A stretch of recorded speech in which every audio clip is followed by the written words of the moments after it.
Here's my main point on reinvesting in your business. There's a difference between your business and a hobby. And it's really important that you find that distinction quickly. Otherwise, you're going to spend a lot of money on a hobby. And hobbies are great. I mean, people spend thousands of dollars on golfing, sailors, even more.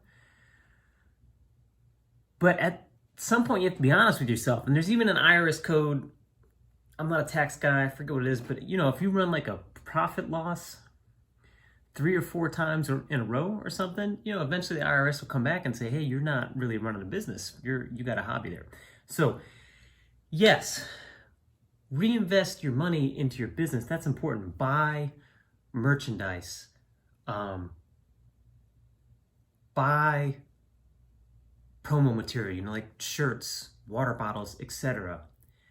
But you need to understand that really every dollar that you're spending on your business should be directed specifically toward customer acquisition.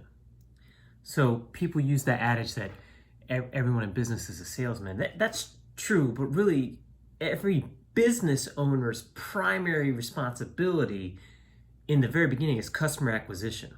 So if you don't have someone outside of a family member that's giving you a dollar bill for your services, you're not actually in business. Or what I've told other clients is until you make your first dollar that's not from Aunt Judy, or that's not from your stepmom, or your grandmother, or your sister kicking in, you don't have a business yet. You have an amazing idea. You've paid for websites, you've paid for branding, you've paid for systems, you've paid for email, drip campaigns, marketing campaigns, but until this is the important part, until some random stranger that is in your market has paid you $1 for that service, you don't have a business.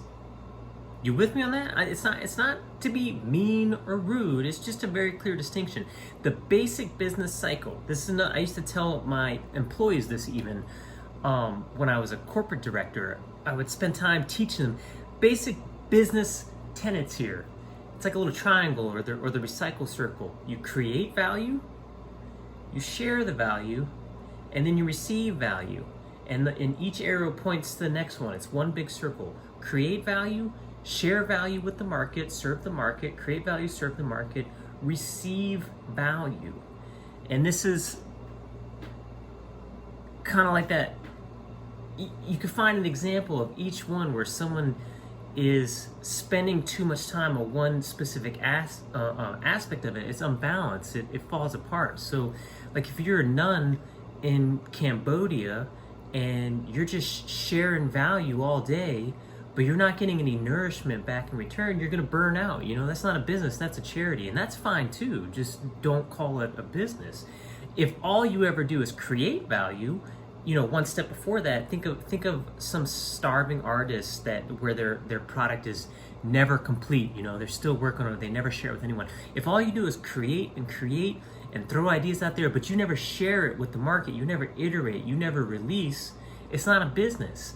And then the obvious one, which we kind of intuitively know as humans, if you just constantly take and receive and don't recontribute anything to the ecosystem, or you're not serving a market, you're just taking from it like a Ponzi scheme or a pyramid scheme, you're also not in a business. That's fraud. That's just, you're a huckster at that point.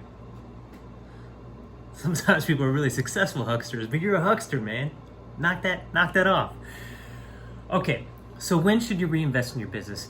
As soon as possible. Your dollar bill, you should sit down and say, can I take this dollar bill and put it back into customer acquisition? There was, I worked for Squarespace, amazing website platform. I was on their customer support team and then advanced troubleshooting team. But the founder was young. The founder was actually exactly my age, so the founder's young. Man, what's his name? I'll put a little link in the video. I don't want to butcher it. But one day he sat in there and he told this story, and it's a very similar tech story to others. I think it was only number employee 100 or whatever, but still, most of us, including the customer support team, could all gather in the conference room down in New York. And he was just talking about when he started up in college. He said aside from the equipment, he would dump some money into AdWords, get a customer, and then repeat the process. And that it is as unsexy and as simple, not easy, but simple as that. Customer acquisition.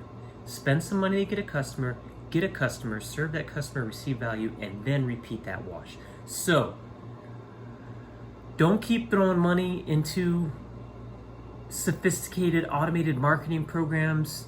If you don't have 100 customers, you're not there yet. Don't go buy all the swag and merchandise that you can find on Alibaba or whatever printing service you can get. Don't go buy another course to teach you how to do something. You know it already. The biggest, most important basic premise of a business is actually pretty intuitive to most human beings that have the slightest business mindset.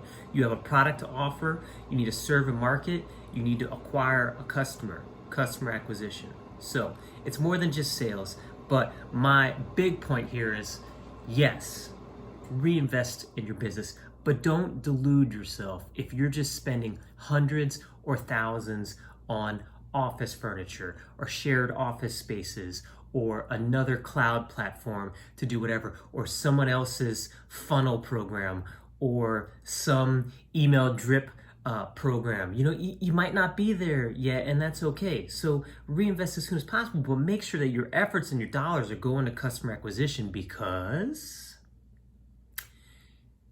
if you're not acquiring customers, if people that are not your family aren't giving you dollar bills, you're not in business.